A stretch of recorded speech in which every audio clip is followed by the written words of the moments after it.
Hey, what's going on, fam? Welcome to a new video. This will be part 6 of middlemen and properties with little to no money out of pocket, y'all. Let's get it. All right, y'all. So in the last video, we talked about estimating repair costs.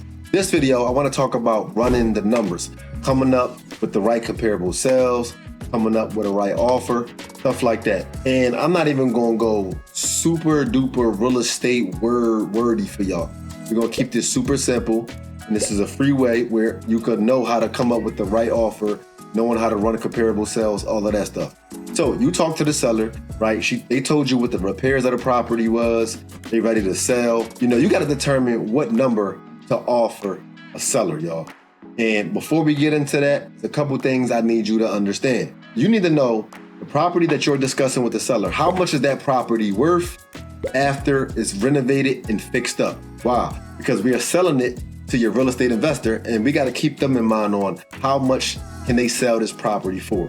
And we call that the ARV, after repair value. How much a property is worth after it's fixed up.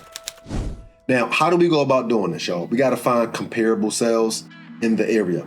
There's a couple rules I want you to always stand on when it comes to running comparable sales. First and foremost, when you're trying to find other comparable sales, you got to look at the date that your comparable sales have sold in. You want to stay within a 6-month time frame. You shouldn't be comparing properties that sold in 2025 to properties that sold in 2023, y'all. So we are in January of 2025. You need to be comparing your properties no later than July 2024, y'all. Don't go farther back. That's a whole nother market. You want to keep them the closer to the date, the better. Next, distance. We want to be 0.5, a half a mile radius or closer, not a comparable sale a mile away or 2 miles away. And honestly, depending on what city you're in, you don't even want to be 6 blocks or a half a mile away. You want to be 1 to 2 blocks, like a city like Baltimore or even Philly. On one block, they could be selling for $20K. On another block, they could be selling for $200K, and they could be 2 blocks away. So be very careful, but the rule of thumb, a half a mile maximum. Square footage. If your property that you're discussing with the seller is 1,000 square feet, I like to use the 200 square feet rule. So if your property that you're discussing with the seller is 1,000 square feet, you don't want to compare to houses no bigger than 1,200 square feet, no smaller than 800 square feet. Another thing, you want to make sure you are comparing the same property types. What do I mean by this? If the property you're trying to buy or wholesale is a condo, compare it to other condos only. Don't compare a condo with a row house. So row houses to row houses, single family houses to single family houses, mobile home parks to other mobile home parks. And last but not least, y'all, use common sense, bro. Like, if you're looking at 2 houses and one just look like completely different, use common sense. Like, some of this stuff come down to common sense, y'all. And I like to always break it down to cars. Like, you're trying to sell your car and your car got 200,000 miles. It's not worth the same car, same year, but that car got 50,000 miles, right? You want to make sure you're comparing apples to apples, which brings me to the year it was built. So if you got a property and the year it was built is year 2000, you shouldn't be probably comparing that to a house that was built in 2025. Like, use some common sense. The last very important rule I like to go by personally is to first always try to see if you're dealing with one of those rental neighborhoods or homeowner neighborhoods. What do I mean by that? A rental neighborhood is pretty much those neighborhoods that's the whole neighborhood is being rented by a tenant. Section 8, market, don't matter. Like, you can't really find no ARV, no after repair value, because people don't come there to fix them up and resell them. If they come there to just buy them and rent them out, buy them, fix them up a little bit and rent them out. They are your $60,000, $70,000, $80,000, $90,000 areas. You compare those a little differently than those areas that got true values, true ARVs, where homeowners are actually living in them, right? And you can determine that just by looking at the entire neighborhood and looking at what's for sale and what has sold, which we're going to get into right now. Let's get into it. All right, y'all. So let's get into it. The first thing I want to do, I want to kind of pinpoint and determine what's the difference between a homeowner neighborhood and a rental neighborhood. So this is what I'm gonna do. I already got 2 properties picked out. So here go a property, right? This is what you consider a rental neighborhood. The first thing I like to do, if I'm discussing or trying to negotiate a property, I put it in Google Maps and I go to the actual pictures in the neighborhood of what the neighborhood looks like. So this is the property, 2107 Christian Street, right? So it's this property right here. And as you can see, right, you don't have to be an expert at real estate to determine that, okay, not too many people is buying a property here to live here, right? The only people that's going to buy properties in this kind of neighborhood are investors, and they're going to fix it up and rent it out, right? Not only because of what the pictures say, but because of what the values say. So let me explain how I know this is a rental neighborhood without having to actually be from Baltimore, right? So when I come back here to this Google map, after I put it in Google, as you can see, the neighborhood right here, Menaloo Smallwood, this is what the neighborhood is called. So the first thing I do, I go to Redfin, and all this is free, right? Baltimore, Maryland, right? So this is the neighborhood, right? This is the neighborhood, and this is how I know that this is a rental neighborhood. So if I just scroll in, y'all, look at these prices. 15K, 15K. These are all properties for sale right here. 15K, 20K, 68K, 59K. A couple things, yo, when it comes to properties like this, right? Banks not even going to give you a 30-year mortgage on a property that costs $30,000. Look at this. This is a area where mostly investors are going to buy, fix it up, and rent it for the most part.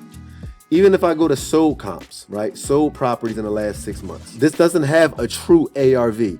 So if I'm negotiating this property on 2107 Christian Street with an owner, and you know, we talking about price, and they talking about they want 200,000. We got to be realistic, right? That's not a realistic number, y'all.